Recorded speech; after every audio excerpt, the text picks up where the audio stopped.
नमस्कार, मैं हूं मयूरिका और आप देख रहे हैं वीएनएम टीवी। वीएनएम टीवी के बुलेटिन में सभी व्यूअर्स का स्वागत है। देश, दुनिया और शहर जिलों की खबरों के साथ हम फिर एक बार आपके सामने हाजिर है। नजर सबसे पहले वीएनएम हेडलाइंस पर। वडोदरा की एमएस यूनिवर्सिटी में नौकरी के नाम पर करोड़ों की ठगी, गुजरात के कई लोग घोटाले का शिकार।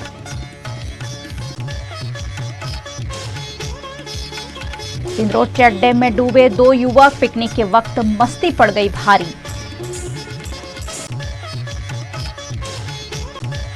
और छोटे हो जाएंगे वडोदरा के ऐतिहासिक सर्कल, ट्रैफिक समस्या हल करने की कोशिश। गुजरात के अलग अलग शहरों के 15 से ज्यादा लोगों को वडोदरा की एमएस यूनिवर्सिटी में नौकरी देने के नाम पर ठगी करने का मामला सामने आया है। वडोदरा की एमएस यूनिवर्सिटी में नौकरी देने का झांसा देकर कई लोगों को ठगे जाने का मामला सामने आया है, जिसमें विभिन्न पोस्ट के लिए करीब 1,67,00,000 रुपए लिए गए हैं। ये पैसे लेकर उन्हें नकली ज्वाइनिंग लेटर भी दिया गया। इस पूरे घोटाले की जांच क्राइम ब्रांच को सौंपी गई है। सयाजीगंज पोलीस स्टेशन में फरियादी किंजलबेन अमृतभाई पटेले फरियाद आपेली है।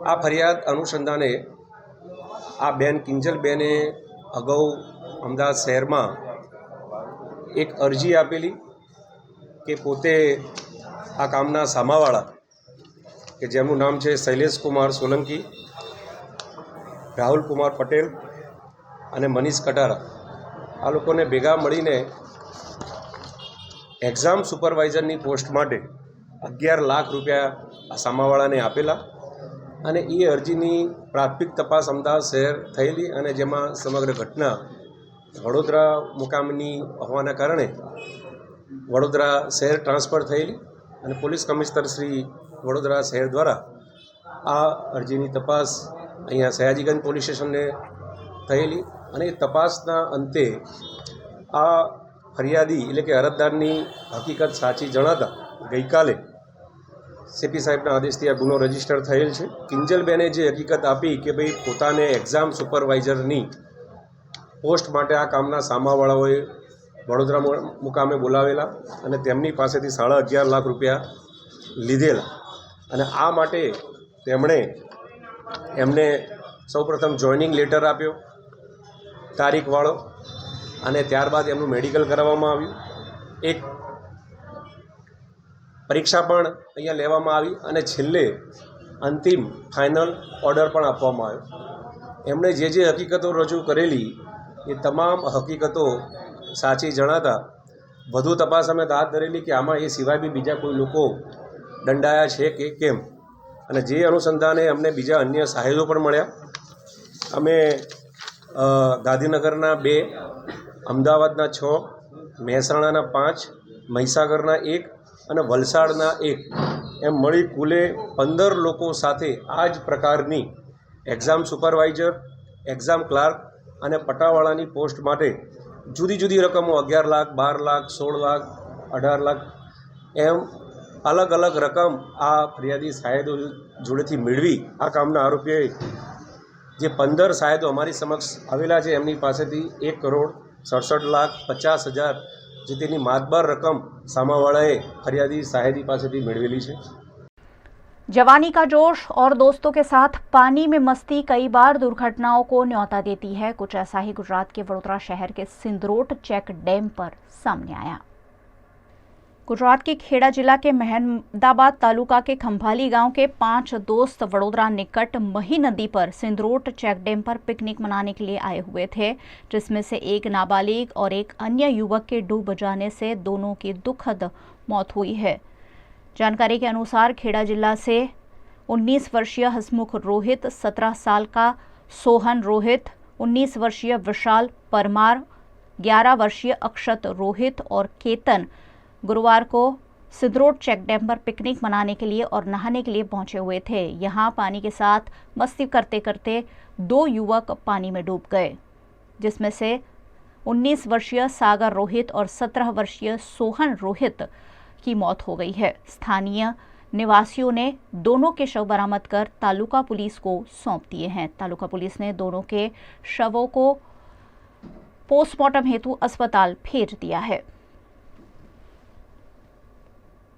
गुजरात के वडोदरा शहर में शाम होते होते ही बड़े ट्रैफिक सर्कलों से गुजरना वाहन चालकों के लिए सिरदर्द जैसा बन जाता है। ऐसे में वडोदरा महानगर पालिका ने अब बड़े सर्कल को छोटा करने की योजना बनाई है। गुजरात का वडोदरा शहर जैसे जैसे बड़ा होता जा रहा है, यहाँ की आबादी बढ़ रही है और साथ ही बढ़ रही है वाहनों की संख्या।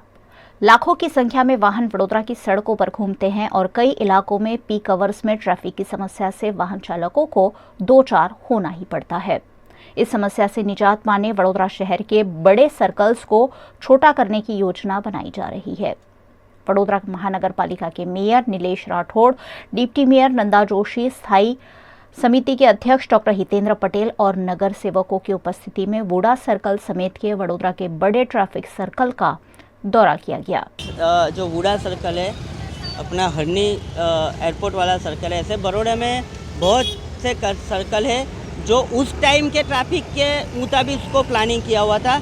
अभी सालों के बाद ट्रैफिक की लोगों को वाहन परचेज करने की ट्रैफिक की समस्या अभी बढ़ गई है, तो अभी के हिसाब से जो भी प्लानिंग करना है वो हम लोग करने वाले हैं।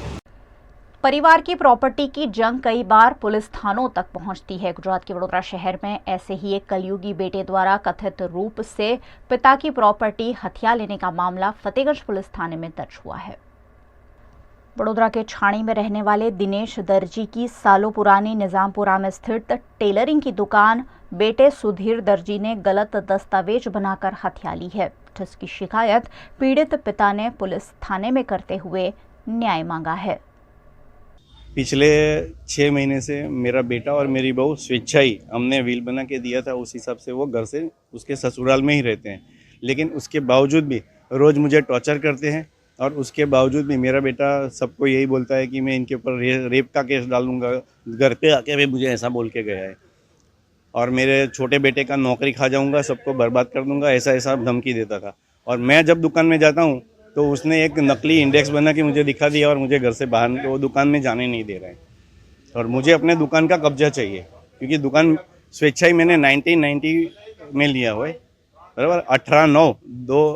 1999 में मैंने उसका ओपनिंग किया हुआ है, जब तक तो वो 5 साल का था। और वो बोलता है कि मैंने और मेरे छोटे बेटे ने सबने अपने बहू के नाम पे कर दिया है। जब मैंने कुछ लिख के ही नहीं दिया है तो उसकी बहू के नाम पे कैसे हो जाएगा। और उसकी ओरिजिनल इंडेक्स मैंने अभी सडनली 10 दिन पहले निकाली है और दोनों प्रॉपर्टी मेरे नाम पे ही है, दुकान की और मकान की। गुजरात का वडोदरा शहर इन दिनों भीषण गर्मी का सामना कर रहा है। तापमान का पारा 43 डिग्री के पार चला गया है। ऐसे में वडोदरा के ट्रैफिक सर्कल को दोपहर में बंद किया जाता है। पूरे गुजरात में मई महीने की गर्मी लोगों को हाई तौबा करवा रही है। गुजरात के साथ साथ वडोदरा का तापमान भी 43 डिग्री के आसपास पहुंच गया है, जिससे जनजीवन काफी प्रभावित हुआ है। दोपहर होते होते वडोदरा की सड़कों पर सन्नाटा देखने मिलता है। जिन लोगों को काम के लिए बाहर निकलना ही पड़ता है, उन लोगों को भी परेशानी से बचाने के लिए वडोदरा के ट्रैफिक विभाग और आईटी विभाग ने ट्रैफिक सिग्नल 12 से 4 बजे तक बंद रखकर वाहन चालकों को गर्मी से राहत देने की कोशिश की जा रही है। ये हमारे पुलिस डिपार्टमेंट से एक नोटिफिकेशन आया था, एक लेटर आया था कि ये सीज़न जो है जिसमें हीट वेव है उसमें आप ट्रैफिक सिग्नल लोगों को ज़्यादा खड़ा नहीं रहना पड़े, इसके लिए ऐसा प्रोग्रामिंग सिलेक्शन करो कि जिसमें 1 से 4 कम ट्रैफिक रहता है तो लोग जा सके, उनको गर्मी में धूप में खड़ा नहीं रहना पड़े। इसलिए 1 से 4 बंद करने का सजेशन था, तो वो हमने ऑटोमेटिक प्रोग्राम में कर दिया है। सिग्नल को कोई प्रॉब्लम नहीं होता, वो धूप में या बारिश में कभी भी 24/7 चल सकता है। बट जो गाइडलाइन है, जो मेथोडोलॉजी है और जो पुलिस का नोटिफिकेशन है उसके मुताबिक हमने किया है। वीएनए बुलेटिन में वक्त है एक छोटे से ब्रेक का। बने रहिए हमारे साथ। ब्रेक के उस पार भी खबरों का सिलसिला लगातार जारी रहेगा। देखते रहिए वीएनए। शादी बाय मैरियट यानी आपके लिए everlasting memories, special hospitality, service and best care. Yes, Fairfield by Marriott Vadodara के शादी बाय मैरियट में perfect venue, beautiful ambience, central location और कोर्स डिलीशियस मेन्यू, सब कुछ मिलेगा एक ही जगह। And yes, everlasting happiness too. So step into your fairy tale and contact Shadi specialist of Fairfield by Marriott Vadodara on 63588 71014.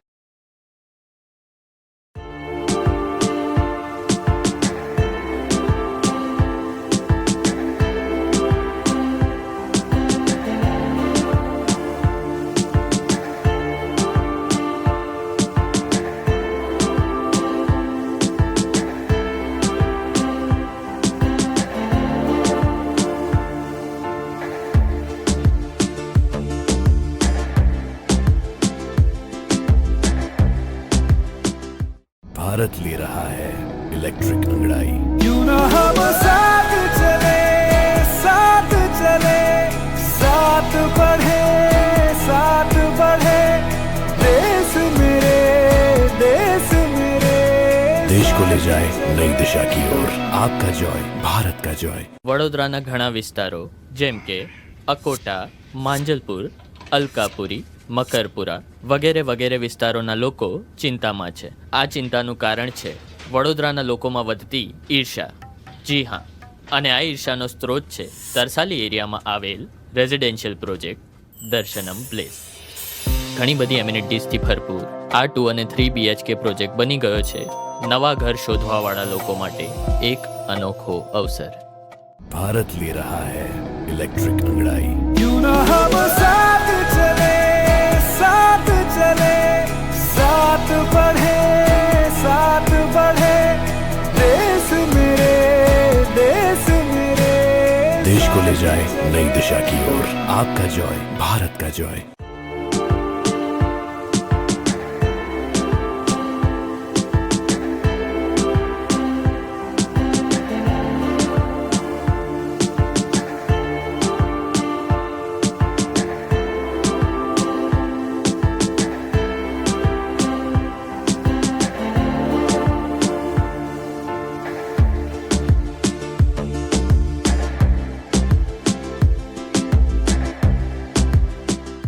शादी by Marriott यानी आपके लिए everlasting memories, special hospitality, service and best care. Yes, Fairfield by Marriott Vadodara के Shaadi by Marriott में perfect venue, beautiful ambience, central location और course delicious menu, सब कुछ मिलेगा एक ही जगह। And yes, everlasting happiness too. So step into your fairy tale and contact Shadi specialist of Fairfield by Marriott Vadodara on 63588 71014. देश की राजधानी दिल्ली में एलजी और आम आदमी पार्टी की सरकार के बीच लगातार तनातनी चल रही थी। इसी बीच सुप्रीम कोर्ट के निर्णय से पार्टी के कार्यकर्ता काफी खुश है। सुप्रीम कोर्ट ने दिल्ली सरकार के हक में एक बड़ा निर्णय सुनाते हुए सरकार को काफी पावर दिया है। दिल्ली में एलजी और सरकार के बीच का टकराव लगातार सामने आ रहा था। इसी बीच सुप्रीम कोर्ट के इस निर्णय से आम आदमी पार्टी में खुशी की लहर देखी जा रही है। देश भर में इस निर्णय का आम आदमी पार्टी द्वारा स्वागत किया गया। गुजरात के वडोदरा में भी आम आदमी पार्टी के कार्यकर्ताओं ने सुप्रीम कोर्ट के इस निर्णय पर खुशी जताई। सुप्रीम कोर्ट की पंचपीठाधीश ने जो हुक्म दिया है और जिसमें उन्होंने बहुत बारीकी से अवलोकन करके बंधारण को सर्वोपरि बताया है, वो बहुत खुशी की बात है। हम उसको सहर्ष आवकार करते हैं। गुजरात के वडोदरा में जन्मे और साक्षर के नाम से जाने जाते प्रखर साहित्यकार रमणलाल देसाई की जन्म जयंती पर आज उन्हें वडोदरा महानगर पालिका द्वारा याद किया गया। वडोदरा जिला के शिनौर में जन्मे लेखक रमणलाल वसंतलाल देसाई उम्दा लेखक थे। गांधी युग में उन्होंने लोगों को किताबों का दीवाना बनाया था। उनकी कई नवलकथाएं आज भी लोग खूब पसंद करते हैं। नवलकथाओं के साथ साथ नाटक, आत्मकथा, जीवन चरित्र, प्रवास विवेचन समेत का साहित्य लिखने वाले रमणलाल देसाई की आज जन्म जयंती है। इस मौके पर वडोदरा महानगर पालिका द्वारा वुडा ऑफिस निकट स्थित उनकी प्रतिमा पर माल्यार्पण किया गया।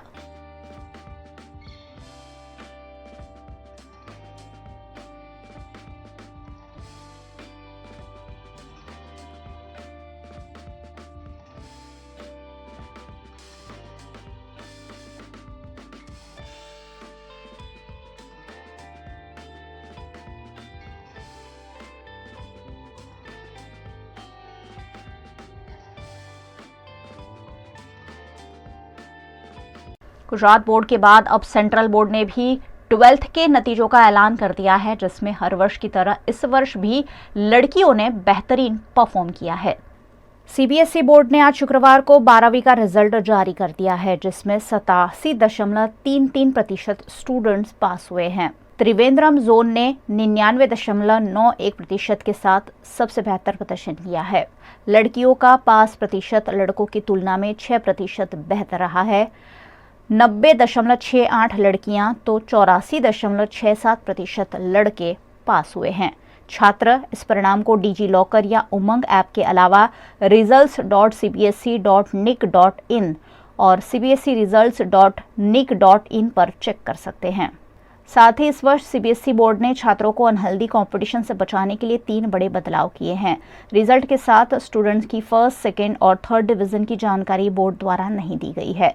मेरिट लिस्ट भी जारी नहीं किया गया है। सब्जेक्ट वाइज सबसे ज्यादा नंबर हासिल करने वाले 0.1% स्टूडेंट्स को क्वालिफिकेशन सर्टिफिकेट भी बोर्ड की ओर से दिया जाएगा।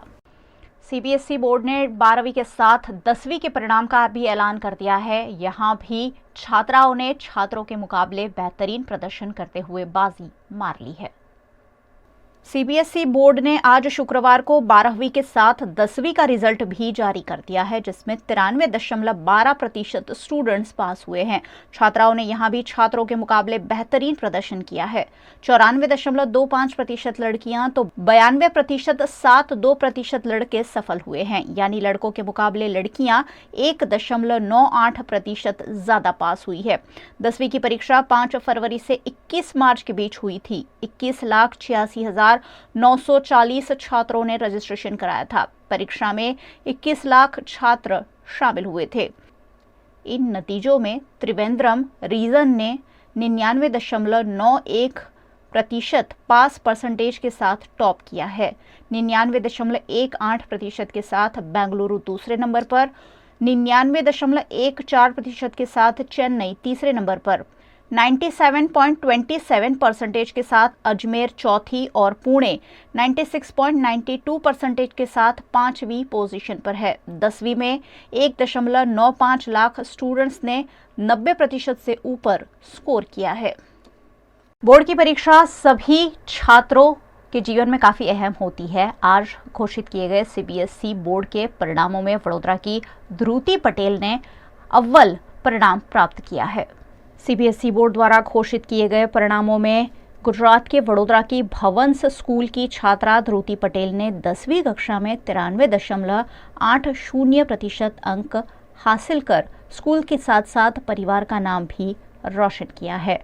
ध्रुति ने अपने परिणाम का श्रेय स्कूल के शिक्षकों और अपने परिवार को देते हुए खुशी व्यक्त की। I scored 94%. And I'd like to give credits of this to my parents, to my teachers. The role of Bhavan's teachers was very important as they helped a lot in our curriculum and everything. I did not leave any of my other activities. For example, I was also doing Bharatnatyam. I also did some artwork in my free time, which also helped me to stay motivated to work ahead and ahead. And this was my goal, to score a very good result in the 10th board exam, and I successfully did it, and I'm really happy for that. My parents were really supportive in this, and I did not had any peer pressure of scoring exact marks, but they motivated me a lot, and now they are really happy about me. Dhruti के इस परिणाम से छात्रा के साथ साथ परिवार भी खुशहाल देखने मिला। ध्रुति के माता और पिता ने भी इस मौके पर अपनी खुशी जाहिर की। जो 10th स्टैंडर्ड का रिजल्ट आया सीबीएसई का, उसमें मेरी डॉटर ध्रुति पटेल उसने 93.80 परसेंटाइल लाके हमारे फैमिली में इतनी खुशी भर दी कि हमने सोचा भी नहीं था। हमने टारगेट बनाया था पहले से ही कि बेटा 90, वो बोल रही थी कि डैडी मेरे को A1 ग्रेड लाना है, और हमने सोचा भी नहीं था क्योंकि वो अकेले स्टडी पे अकेले फोकस नहीं कर रही थी। स्टडी के साथ वो भरतनाट्यम और अदर एक्टिविटीज़, और हर संडे को हमारे साथ घूमने भी आती थी और साथ में एंजॉय भी करती थी, और उसके साथ में भी वो स्टडी भी कर लेती थी। तो आज हमारे पूरे फैमिली में इतना खुश है हम सब लोग कि इतना सारा रिजल्ट्स आया, क्योंकि मेरा भी प्रोफेशनल टीचर्स ही है। हर साल मेरे भी बच्चे बोर्ड में स्कोर करते थे, तब से मेरा 20 साल का भी टारगेट था कि मेरी बच्ची जब भी 10th स्टैंडर्ड में आए तो उसका भी रिजल्ट्स पेपर में या न्यूज़पेपर में उसका फोटो भी आना चाहिए और उसका भी रिजल्ट अच्छा होना चाहिए। कैसे कहते हैं ना कि भाई भगवान भी देखते हैं कि हम भी काफ़ी सारे बच्चे का रिजल्ट्स लाइफ के अंदर इम्प्रूव किया है। तो हमारे घर पे भी मेरी डॉटर है, उसका रिजल्ट बहुत सारा अच्छा आया और मैं बोलता हूँ कि बेटा तुम आगे भी पढ़ते रहो, अपना कर्म करते रहो और रिजल्ट आगे भी अच्छा ही आए। हम ऐसे इसके बेस्ट विशेष करते हैं। सीबीएसई बोर्ड द्वारा घोषित किए गए परिणामों में आज गुजरात के वडोदरा की गुजरात पब्लिक स्कूल के छात्रों ने भी बेहतरीन परफॉर्मेंस करते हुए स्कूल का नाम रोशन किया है। सीबीएसई बोर्ड द्वारा 10वीं और 12वीं के परिणामों का ऐलान कर दिया गया है, जिसमें गुजरात के वडोदरा के अटलादरा में स्थित गुजरात पब्लिक स्कूल के 12th साइंस के छात्रों ने बेहतरीन प्रदर्शन किया है। स्कूल के छात्र हिमांशु पंचाल ने 98%, प्रांजल जैन ने 96% और अगम जैन ने 94.6% अंक हासिल किए हैं। 12th आर्ट्स में आर्यन मौर्य ने 85.6%, प्रियांशु देसाई ने 83.2% और काव्या वाघेला ने 81.2% मार्क्स हासिल कर टॉप स्थान स्कूल में हासिल किया है। इसके अलावा के छात्रों ने भी अच्छा परफॉर्मेंस किया है, जिससे आज स्कूल के छात्र काफी खुशहाल देखने मिले।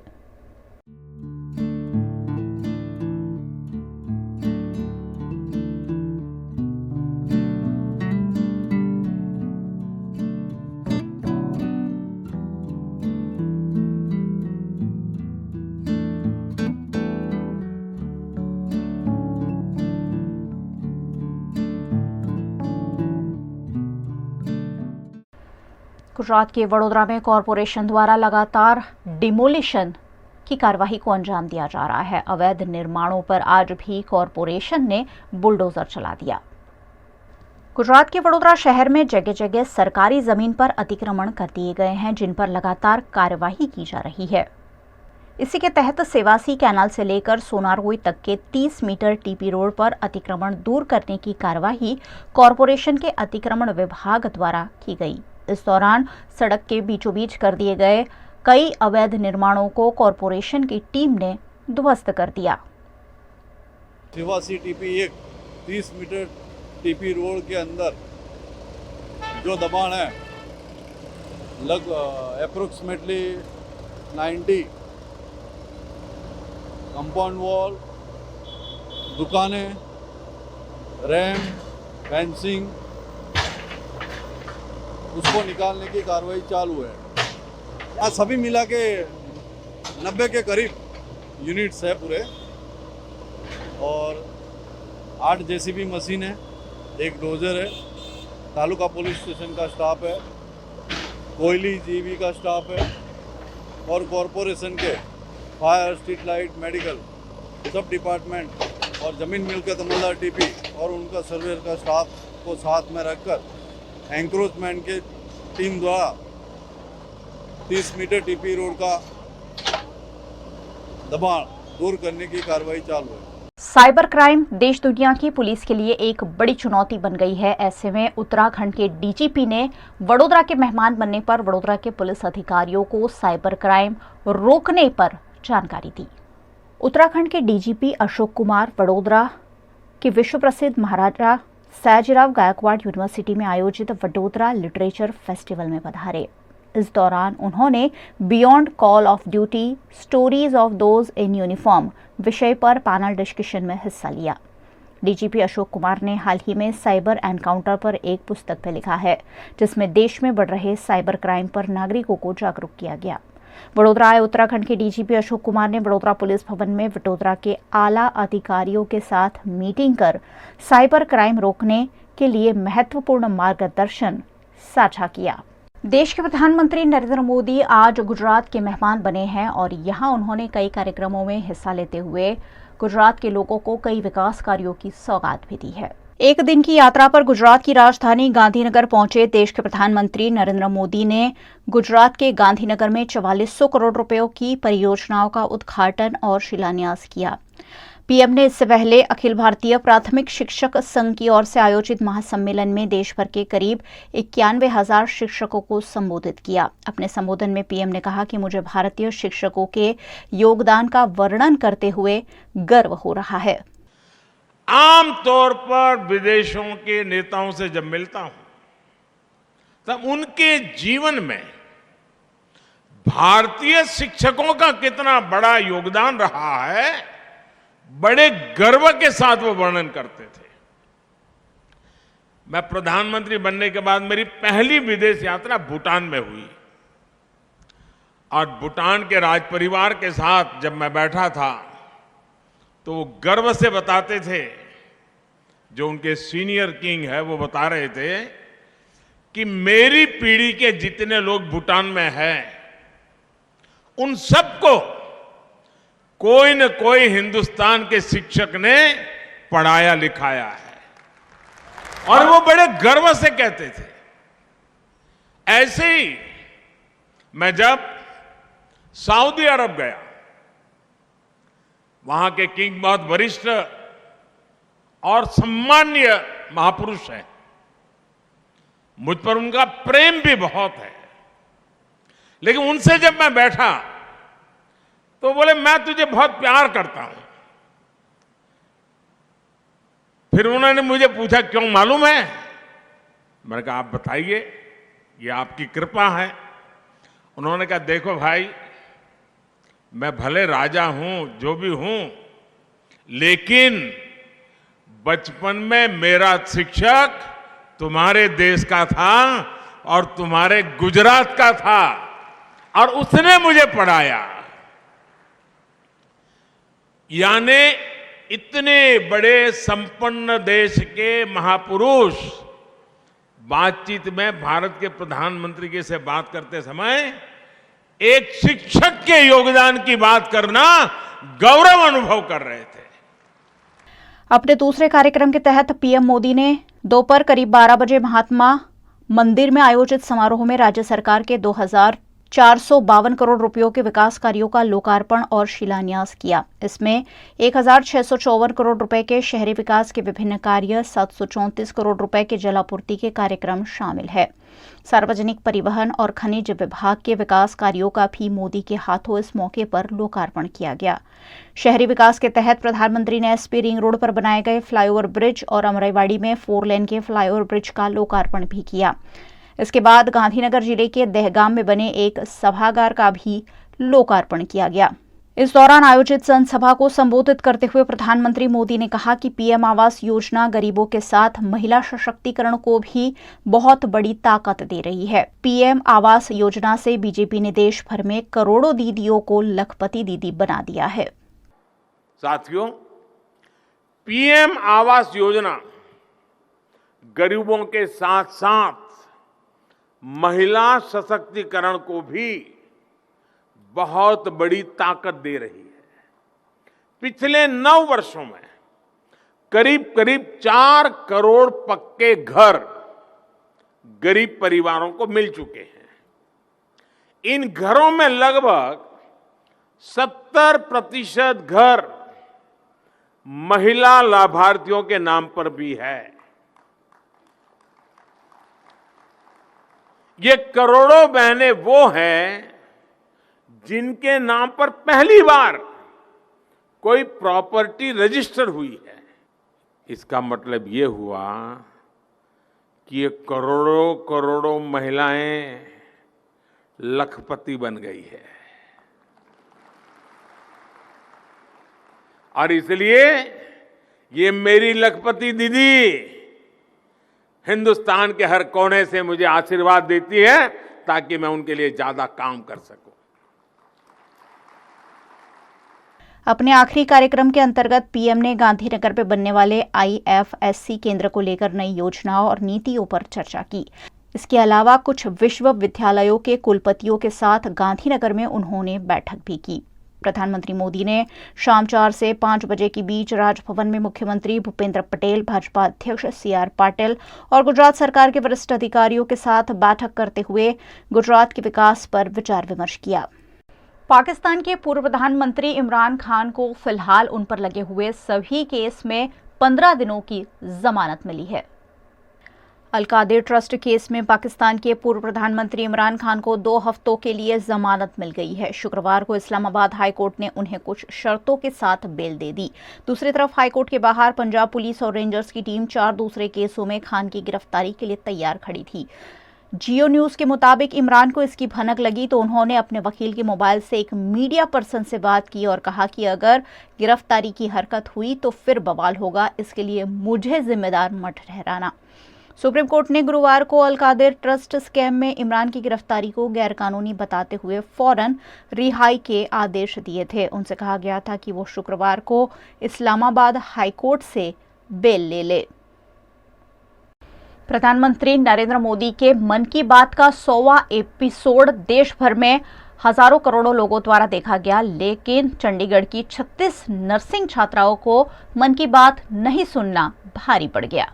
चंडीगढ़ पीजीआई ने प्रधानमंत्री नरेंद्र मोदी के मन की बात कार्यक्रम के 100वें एपिसोड को नहीं सुनने पर 36 नर्सिंग छात्राओं को 7 दिन के लिए हॉस्टल और पीजीआई से बाहर जाने पर रोक लगा दी। दरअसल पीजीआई ने बाकायदा लिखित आदेश जारी किए थे कि प्रधानमंत्री मोदी के मन की बात को नर्सिंग की सभी छात्राएं सुनेंगी, लेकिन नर्सिंग की 3rd ईयर की 28 और 1st ईयर की 8 छात्राओं ने इसे नहीं सुना। ऐसे में इन छात्राओं पर कार्रवाई करते हुए कहा गया है कि चूंकि इस बार के एपिसोड को कुछ स्टूडेंट्स ने नहीं सुना और ना सुनने की कोई वजह भी नहीं बताई है, ऐसे में मन की बात कार्यक्रम में अनुपस्थित रहने के चलते कॉलेज के अधिकारियों ने उनके खिलाफ कार्रवाई की है। गुजरात के भावनगर के तलाजा के विधायक के बेटे के साथ हुए झगड़े मामले आखिरकार पुलिस कांस्टेबल को ही इलाज के बाद गिरफ्तार किया गया है। गुजरात के भावनगर के तलाजा के विधायक गौतम चौहान के बेटे गौरांग चौहान और पुलिस कांस्टेबल के बीच झगड़े के मामले विधायक के बेटे की शिकायत के आधार पर पुलिस कांस्टेबल को गिरफ्तार किया गया है। दरअसल कुछ दिनों पहले भारतीय जनता पार्टी के एमएलए के बेटे ने पुलिस कांस्टेबल शैलेश धांधलिया को सड़क हादसे के बाद हुए झगड़े में समझौते के लिए बुलाया था। उस दौरान 4 लोगों ने कांस्टेबल से मारपीट भी की थी।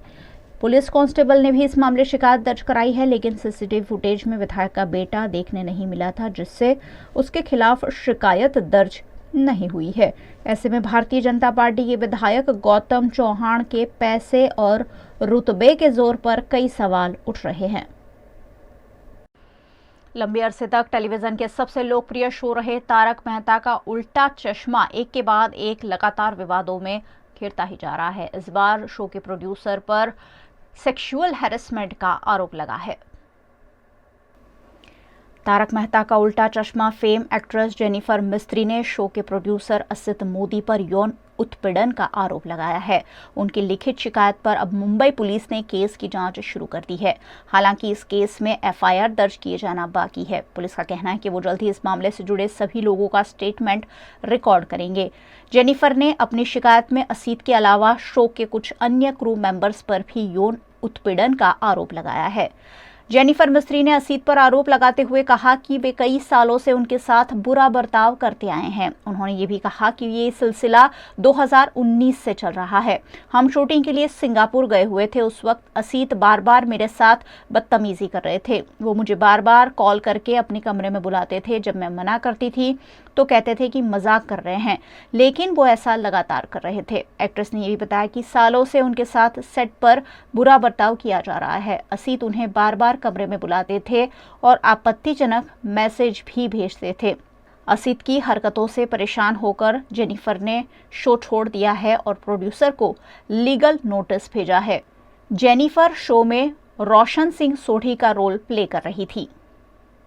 जेनिफर ने आगे कहा है कि असित मोदी सबके सामने बैठकर उनके होठों की तारीफ करते थे, जो उन्हें पसंद नहीं था। वो उन्हें पर्सनल मैसेज भेजते थे जिन्हें वो लगातार इग्नोर कर रही थी। वो उन्हें इनडायरेक्ट अप्रोच कर रहे थे। जेनिफर ने यह भी कहा कि उनकी सालगिरह के अगले दिन उन्होंने कॉल करके कहा कि अब तो सालगिरह भी खत्म हो गई है, अब तो कमरे में आ जाओ। मुझे ये सब सुनकर बहुत बुरा लगता था और मैं काफ़ी रोती भी थी। वहीं जेनिफर द्वारा लगाए गए आरोपों के बाद अब प्रोड्यूसर असित मोदी ने अपनी सफाई पेश की है। उन्होंने कहा कि सेट पर जेनिफर के पास बेसिक अनुशासन की भी कमी थी और वो अपने काम पर ध्यान नहीं दे रही थी। हमें अक्सर उनके बिहेवियर के बारे में प्रोडक्शन हेड से शिकायत करनी पड़ती थी। अपने आखिरी दिन वो पूरी यूनिट के सामने गाली गलौज कर रही थी और अपना शूट खत्म किए बिना ही सेट से चली गई। अब वो बेबुनियाद आरोप लगाकर हमें और शो को बदनाम कर रही है।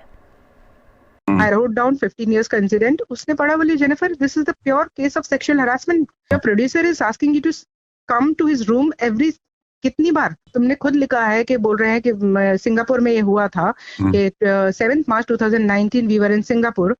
मॉडर्न लड़की है, पारसी लड़की है, तो है ना ये आ जाएगी, है ना, ऐसा जो भी सोचा होगा फॉरेन में।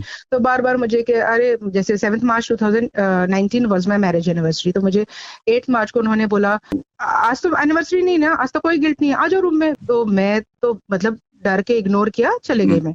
फिर उन्होंने नेक्स्ट डे मुझे बोला धीरे से कि बड़ी सुंदर लग रही हो, तुम्हारे होठ बड़े सुंदर, ऐसा लगता है पकड़ के किस कर दो। And I was shaking, I was like मैं क्या करूं। मैंने मेरे 2 कलीग्स को बताया, मैं उनका नाम नहीं लेना चाहती, उनको बोलना होगा वो अपने आप आएंगे। तो उनमें से एक कलीग ने उनको बहुत चिल्लाया, क्या उसको बार बार सता रहे हो, कुछ बोलती नहीं है तो ऐसा करते हो, ये वो ऐसे करके उसने चिल्लाया उनको। अगर मैं 15 साल देने के बाद मेरी बच्ची को 2 घंटा नहीं दे सकती हूँ तो it's useless working here. My husband, I called him, he said कि जेनी आ जाओ घर। तो मैंने बोला कि इन लोग मेरा पैसा रोक लेंगे 3.5 महीने का। तो उसने बोला जेनी आ जाओ वापस, छोड़ दो पैसा, उन लोग को दाम दे दो। मैंने कहा उन लोग मेरे को रिप्लेस करेंगे। बोले जेनी करने दो, आ जाओ तुम। तो उस मयूर के, मेरे हस्बैंड के बल पे मैं घर आई। एंड मतलब आज जब मैं निकलने लगी तो मुझे जतिन बजाज जो हमारे एग्जीक्यूटिव प्रोड्यूसर है, उन्होंने मेरी गाड़ी, जब मैं गाड़ी रिवर्स करी थी तो मेरी गाड़ी के सामने पहले मुझे बहुत रोका गया। गाड़ी के सामने मैं डायरेक्टर को बोल के आई कि सर मैं जा रही हूँ, हाथ जोड़ के उनसे मैंने माफी मांगी। मैंने कहा सर मैं जा रही हूँ, माफ करिएगा, कुछ भी भूल चुकी हुई माफ कर दो, लेकिन मैं जा रही हूँ। क्या नाटक कर रही हो? हाँ क्या नाटक कर रही हो? अभी बताता हूँ क्या कर सकता हूँ। वहां मेरी सटकी कि क्या, मैंने बोला क्या करेगा रे? मैंने कहा मेरे 3.5 महीने का पैसा रोकेगा, रख मेरी तरफ से दान है तुझे। तो उस चीज में बहुत साल से हम सह रहे हैं। मैं मेरी बात करी, बहुत लोग हैं ऐसे, उनको जिनको बोलना है वो बोलेंगे, मैं मेरी बात करूंगी। वीएनएम न्यूज रूम से आज बस इतना ही। वीएनएम के समाचारों को आप रोज रात 9 बजे फेसबुक और यूट्यूब पर तो लाइव देखते ही है, साथ ही डेली हंट, वोडाफोन टीवी, जियो टीवी और जियो टीवी फाइबर 498 नंबर के चैनल पर वीएनएम टीवी को 24 घंटे लगातार देखा जा सकता है। देखते रहिए वीएनएम, जुड़े रहिए वीएनएम के साथ। नमस्कार।